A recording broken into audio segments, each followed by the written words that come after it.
இயற்கை முழுவதையும் பரம்பொருளின் ஸ்தூல வெளிப்பாடாக காண்பது நம் இந்திய மரபு. அதனால்தான் நாம் மலைகளையும் நதிகளையும் கடல்களையும் பணிந்து போற்றுகிறோம்.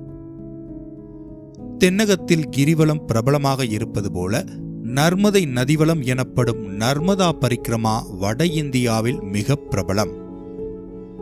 எத்தனையோ ஆன்மீக யாத்திரைகள் இருந்தாலும் அது நர்மதா பரிக்கிரமாவிற்கு ஈடாகாது என்று கூறப்படுவதுண்டு. பரிக்கிரமா அந்த அளவிற்கு சக்தி வாய்ந்தது, கடினமானது. மிக குறைந்த அளவு மக்களே இந்த பரிக்கிரமாவை மேற்கொள்கிறார்கள். நர்மதா நதிக்கரையில் வாழும் பழங்குடியின மக்கள் நர்மதை நதி கங்கை நதியை விட புனிதமானது என்றும் காலத்தால் முற்பட்டது என்றும் வணங்குகிறார்கள். காரணம், நீண்ட புராணமான ஸ்கந்த புராணத்தின் ரேவா கண்டத்தில் ரேவா என்ற பெயர் குறிப்பிடப்பட்டிருக்கிறது. நர்மதை நதியின் ஆதி பெயர் ரேவா நதி என்பதாகும். அத்தனை பழமை வாய்ந்தது இந்த நர்மதா நதி.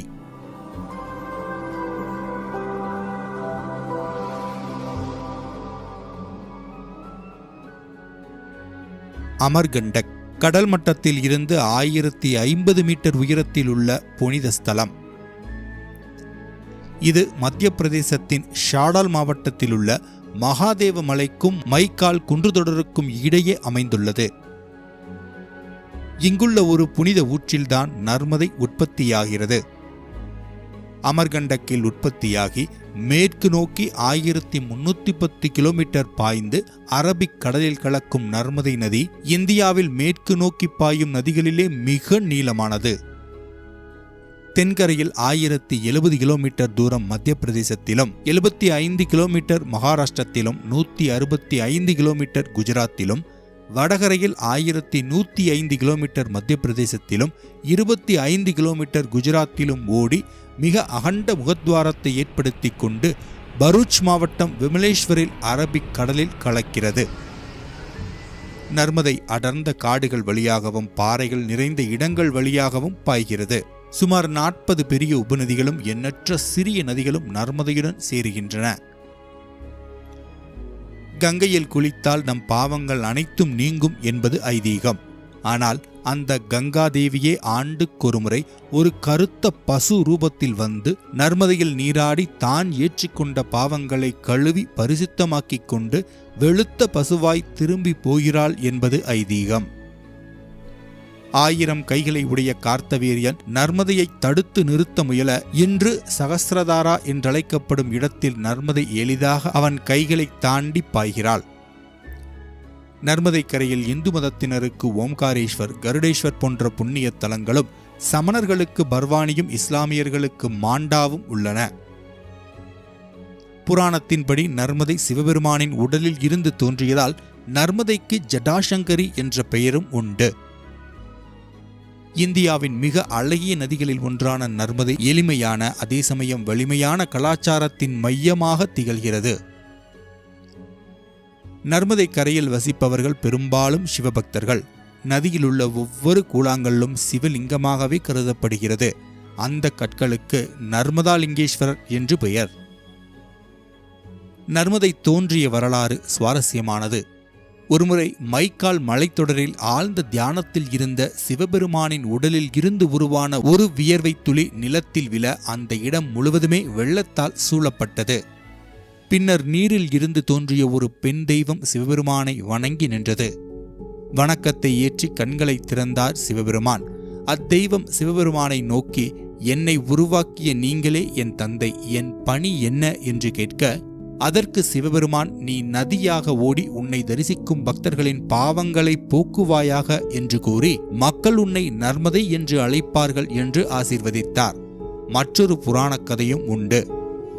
எல்லா நதிகளும் ஆதியில் தேவதா சொரூபத்தில் வானொலியில் இருந்த சமயம் சிவபெருமான் பூலோக மக்கள் தங்கள் பாவங்களை போக்கிக் கொள்வதற்கான வழியை கூறும்படி முனிவர்கள் என்னிடம் பிரார்த்தனை செய்கின்றனர்.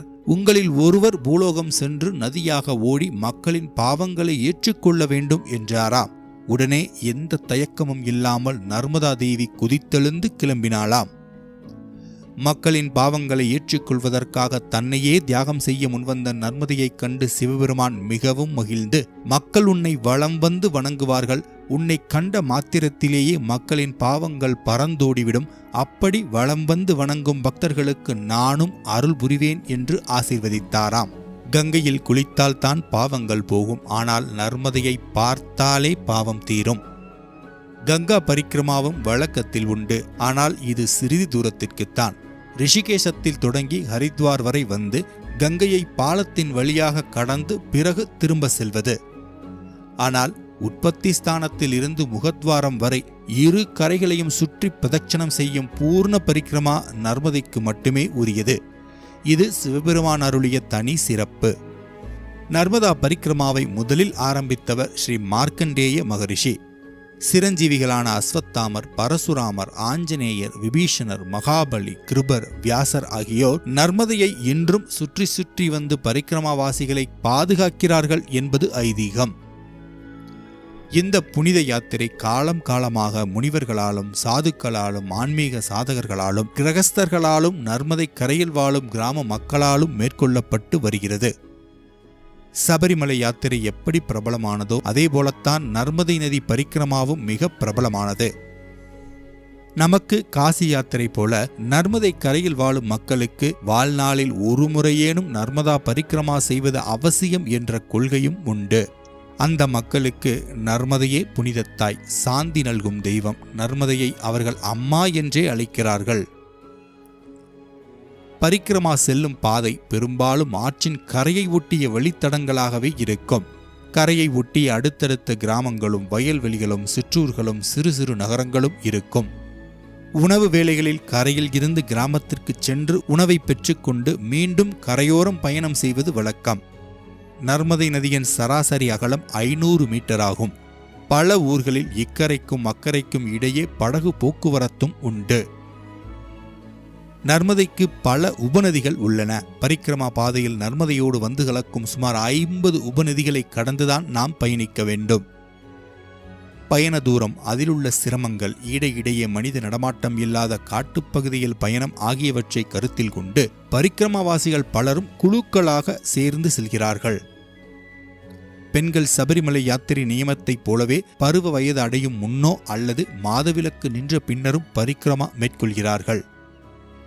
பொதுவாக பரிக்கிரமாவை 3 வருடம் 3 மாதம் 13 நாட்களில் நிறைவு செய்வது மரபு. ஆனால் அவரவருக்கு முடிந்த அளவில் குறுகிய காலத்திலும் செய்து முடிக்கலாம். எப்படி இருந்தாலும் மொத்த பரிக்கிரமா தூரம் 2300 கிலோமீட்டர். ஒரு நாளைக்கு 20 கிலோமீட்டர் நடந்தாலும் 115 நாட்கள் தேவைப்படும். பரிக்கிரமாவாசிகள் கடைபிடிக்க வேண்டிய பொதுவான நியமங்களும் கூறப்பட்டுள்ளன. நர்மதை நதியை காலணியின்றி நடந்து வலம் வருவது சிறந்தது. அதற்கு முன்பே செருப்பில்லாமல் நடந்து பழகிக்கொள்ள வேண்டும். பரிக்கிரமா சமயத்தில் எக்காரணம் கொண்டும் நர்மதை நதியை கடக்கக்கூடாது. நதி கடலுடன் கலக்கும் இடத்தில் கூட தென்கரையில் இருந்து படகு மூலம் வடகரை செல்ல வேண்டும். பரிக்கிரமா ஆரம்பிக்கும் போது அமர்கண்டக்கில் நர்மதை உற்பத்தியாகும் ஊற்றிலிருந்து ஒரு பாட்டிலில் நர்மதை நீரை நிரப்பிக்கொள்ள வேண்டும். தென்கரை வெளியே பயணித்து நதி அரபிக்கடலில் கலக்கும் இடத்தை அடைந்து அங்கிருந்து வடகரைக்கு பயணம் செய்யும் போது அந்நீரின் ஒரு பகுதியை கடல் நீரில் வார்த்து கடல் நீரால் மீதியை நிரப்பிக்கொள்ள வேண்டும். பின் வடகரை வெளியே பயணத்தை தொடர்ந்து உற்பத்தி ஸ்தானத்திற்கு திரும்பியவுடன் அந்நீரின் ஒரு பகுதியை ஊற்றில் வார்த்து அதிலிருந்து நீரை பாட்டிலில் நிரப்பிக்கொள்ள வேண்டும். அந்த நீரால் ஓம்காரேஸ்வரருக்கு அபிஷேகம் செய்து யாத்திரை நிறைவு செய்ய வேண்டும். நர்மதையுடன் கலக்கும் உபநதிகளில் ஒன்றான பெயர் காவேரி.